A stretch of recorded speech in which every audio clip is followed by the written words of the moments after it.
اهلا بيكم حبايبي، فيديو جديد. ازيكم؟ عاملين ايه؟ اتمنى يا رب تكونوا بخير. النهارده معانا فيديو جديد، هنعمل مع بعض شاورما الفراخ والمكرونه بطريقه سهله جدا وبسيطه. مش هتاخد مننا لا وقت ولا مجهود ولا تكلفه. يعني ده من نص كيس مكرونه ونص فرخه. عملنا كميه الشاورما اللي احنا شايفينها دي وكميه المكرونه دي. انا بشكركم طبعا على تعليقاتكم الجميله وبقراها كلها، وبشكر طبعا صاحبة التعليق اللي هي كاتبة فيه ان احنا محتاجين الفترة اللي جاية نعمل بعض الاكلات الاقتصادية. حاضر، من عينيا الاتنين. هحاول ان شاء الله الفترة اللي جاية نعمل سلسلة من الاكلات الاقتصادية تكون موفرة لينا ان شاء الله، تعدي الظروف دي على خير. وهنعمل مع بعض الباستا وهنعمل مع بعض الشاورما بطريقة سهلة جدا جدا. يلا بينا على طول نعرف عملناها ازاي.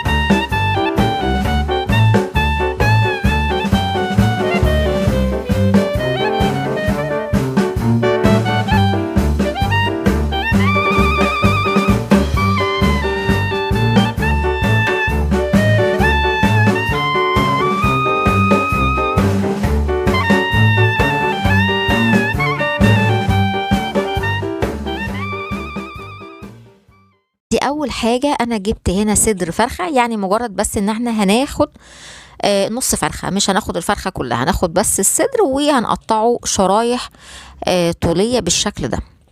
خلاص، هنعمل لها تتبيلة برضو في منتهى السهولة خالص وبالامكانيات اللي موجودة عندنا: ملح، فلفل اسود، بابريكا، وعندي كزبرة ناشفة، وعندي كركم. كل حاجة حوالي معلقة صغيرة. لو مش متوفر الكركم ولا البابريكا مفيش مشكلة، استخدمي الملح والفلفل الاسود والكزبرة الناشفة، اظن دول موجودين في كل بيت متوفرين. جبت عندي بعد كده مية بصل ومية طماطم، دولت بصل وطماطم ضربتهم مع بعض، وبعدين شلت منهم التفل، يعني صفتهم وخدت المية بتاعتهم بس. حطيت عندي فنجان من اللبن زي ما احنا شايفين، وعندي معلقة من هريسة الشطة، وحوالي معلقتين من الصلصة.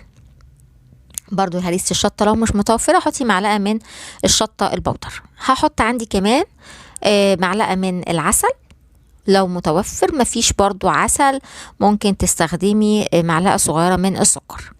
هحط كمان عندي فنجان من الخل، وكمان عندي شوية زيت. يعني تتبيلة بالحاجات اللي متوفرة عندنا، مش هنحتاج بقى نحط اي حاجة تانية غير دول بس، وهتطلع الفراخ زي الفل. برضو انا هحط الفراخ في التتبيلة دي، هسيبها ساعتين او 3 ساعات، اقل حاجة ساعتين يعني، وبعدين هشتغل فيها على طول. لو عندك وقت تقدري انك انتي تسيبيها من بالليل وتشتغلي فيها تاني يوم. كل ما بتسيبي الفراخ في التتبيلة أكبر وقت ممكن، كل ما الفراخ بتشرب كده من التتبيلة، وطبعا بتديكي طعم أحلى وأفضل.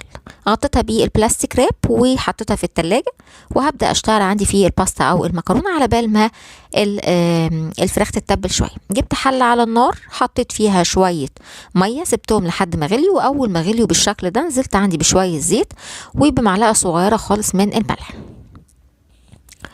بحط اي نوع مكرونه، يعني المكرونه المتوفره عندك استخدميها. انا عندي المكرونه الاسباجيتي، حطيتها بحطها شرايح كده زي ما هي، يعني ما بكسرهاش. لو حابه ان انت تكسريها كسريها، ما فيش مشكله، بس انا بحبها بطولها كده. هي اول ما بتنزل في الميه على طول بتقوم الميه السخنه بتنزل على طول المكرونه. لو ما عندكيش مكرونه سباكيتي استخدمي اي نوع مكرونه انتي بتحبيه واستخدميه، مفيش مشكله. تحطي بقى كيس، نص كيس، حسب برضو الافراد اللي موجودين عندك وحسب امكانياتك المتوفره عندك. خلاص، بسيبها كده دقيقتين على طول. اول ما بتنزل في دقيقتين كده بتقوم نازله على طول المكرونه جوه الميه. هركنها بقى على جنب، وهخليها طبعا تكمل التسويه بتاعتها. هي بتقعد حوالي من 7 ل9 دقايق وبتستوي معايا.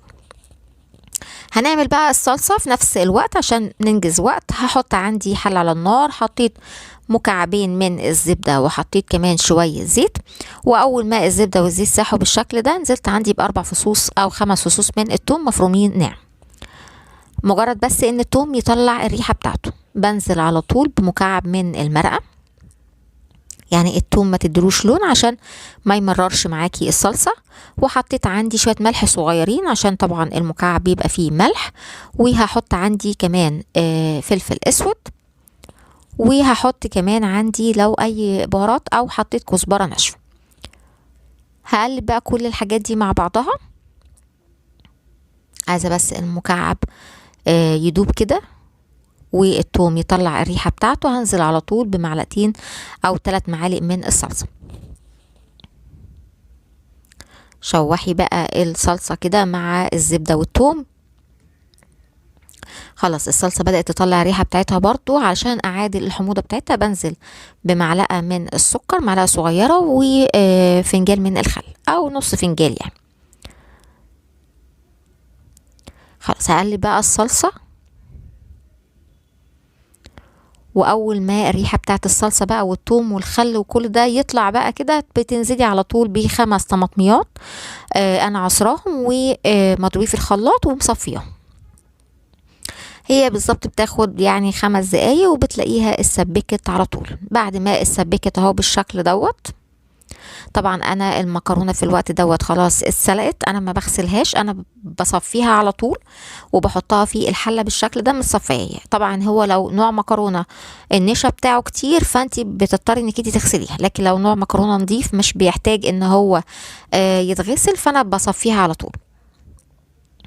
لكن لو نوع مكرونه حاسه ان النشا بتاعتها بتبقى كتيره وبتعجن منك، لا يبقى دي تتغسل علشان خاطر ما تعجنش.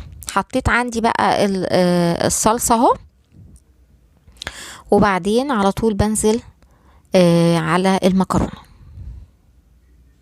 عايزة تحطي بقى يعني كان ممكن نحط فلفل الوان لو هو متوفر مع الصلصة. كان ممكن نحط رشة من الجبنة الشيدر في الاخر برضو زي ما انت عايزة. احنا اتفقنا ان احنا الظروف في الوقت دوت هنعمل شوية اكلات اقتصادية، فمفيش مشكلة، مفيش داعي للحاجات دي دلوقتي.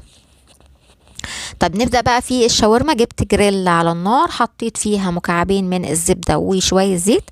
ولازم الجريل عندي تسخن كويس جدا، النار عالية علشان خاطر لما انزل بيه الفراخ اعمل لها زي صدمة كده تشك، علشان خاطر ما تنزلش المية بتاعتها. هنا خلاص انا بقولك انا طلعتها من التلاجة اهو بعد ما فات حوالي ساعتين. بنزل بيه الفراخ. ما بنزلش بكمية الفراخ كلها مرة واحدة. ليه؟ لأن أنا عندي الفراخ أنا مطلعاها من التلاجة فطبعا باردة. لو أنا نزلتها على الجريل كلها مرة واحدة هتبرد لي الجريل، وبالتالي هتقوم على طول الفراخ منزلة المية بتاعتها وتنشف معايا. فأنا بستنى شوية بشوية، يعني أول ما الجريل تبدأ ترجع تاني تسخن بقوم منزلة بقية الكمية تاني. بنزل شويه بشويه لحد ما الاقي الفراخ بدأ لونها يغير، فبقوم حاطه كميه تانية بعد كده. خلاص هي الفراخ طبعا ما بتاخدش وقت خالص في التسويه، لان احنا زي ما انتم شايفين الفراخ متقطعه شرايح رفيعه جدا، فيعني بتستوي معاكي على طول. هطلع بقى الفراخ دي كلها الكميه دي كلها، وفي نفس الجريل بنفس الزبده بنفس الصوص اللي نزل من الفراخ هنزل على طول ببصلايه متقطعه جوليان. شوح البصلة لحد ما بس لونها يغير معايا بالشكل اللي احنا شايفينه دوت. بنزل على طول بحوالي 2 أو 3 فصوص من الثوم، برضو الثوم يطلع الريحة بتاعته.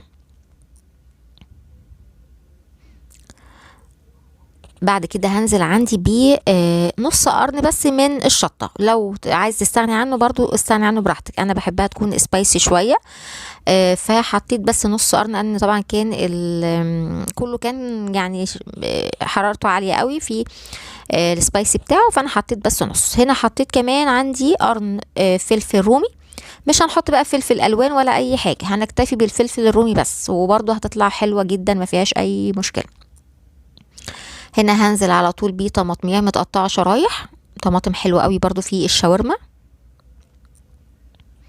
يعني كتري بقى في البصل والفلفل والطماطم عشان هي دي الحاجات اللي بتدي نكهة للشاورما بتاعتك، وفي نفس الوقت طبعا بتكتر معاكي برضو الكمية.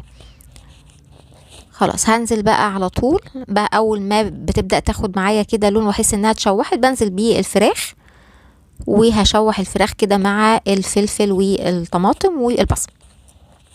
نبدأ بقى نبهر. انا هحط شوية ملح صغيرين خالص لان طبعا الفراخ كانت في التتبيلة فيها ملح، فانا مش هكتر. هحط كمان بهارات فراخ لو متوفرة، مش متوفرة اي بهارات عندك مفيش مشكلة. حطيت كمان فلفل اسود وحطيت كده رشة من الخل. قلبي بقى كل الحاجات دي مع بعضها. زي ما انت عارفة ان الفراخ خلاص هي تعتبر خلاص كده مستوية، لكن انا حبيت انها يكون فيها برضو صوص علشان خاطر لو حد حابب ان هو يغمس الصوص ده مع الفراخ. فنزلت بشوية من التتبيلة بدل ما نحط مية، حطيت التتبيلة وهسيبها بس كلها تاخد مع بعضها كده وتيجي على النار، وغرفناها في طبق التقديم بالشكل دوت. وصفتين سهلين جدا جدا ما خدوش مننا وقت. ادي الباستا وادي الشاورما، شايفين كمية الشاورما اللي اتعملت قد ايه. وصفتين اتمنى انك انتي تجربيهم وتقولي لي رايك فيهم ايه، ولو ليكي اي اسئله او تعليق اكتبيها لي على قناه نانا تشانل. واشوفكم